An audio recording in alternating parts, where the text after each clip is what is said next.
টানা বৃষ্টি এবং ভারতের ডম্বুর ও গজলডোবা বাঁধ খুলে দেওয়া হয়েছে। এতে বন্যা পরিস্থিতি তীব্র আকার ধারণ করেছে বাংলাদেশের ফেনী, নোয়াখালী ও কুমিল্লা অঞ্চলে। সবচেয়ে ভয়াবহ অবস্থা দাঁড়িয়েছে ফেনীর ফুলগাজী, পরশুরাম ও ছাগলনাইয়া উপজেলায়। বন্যার পানিতে তলিয়ে গেছে বাড়িঘর, রাস্তাঘাট, ফসলি জমি। এই সব এলাকার বন্যা কবলিত মানুষের জন্য ফ্রি টক টাইম এবং ইন্টারনেট সুবিধার কথা ঘোষণা দিয়েছে দেশের অপারেটররা।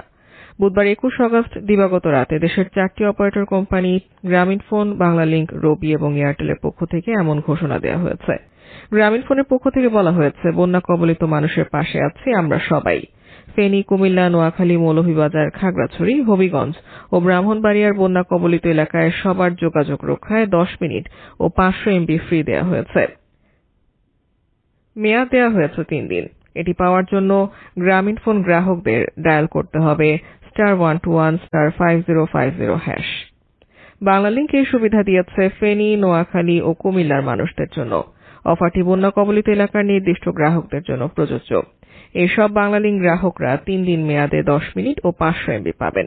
সেজন্য বাংলালিংক গ্রাহকদের ডায়াল করতে হবে *121*900*3#।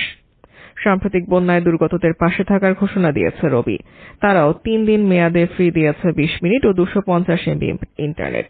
এই অফারটি একবারই উপভোগ করা যাবে। সেজন্য রবি গ্রাহকদের ডায়াল করতে হবে *212*1#। বন্যা কবলিত বন্ধুদের পাশে আছি সবসময়, এমন ঘোষণা দিয়েছে রবি অসিয়াটা লিমিটেডের ব্র্যান্ড এয়ারটেল। তারাও 3 দিন মেয়াদে বিনামূল্যে 20 মিনিট ও 250 MB ইন্টারনেট সুবিধা দেওয়ার ঘোষণা দিয়েছে। তবে এই অফারটি গ্রাহকরা নিতে পারবেন একবারই। সেজন্য ডায়াল করতে হবে *212*1#।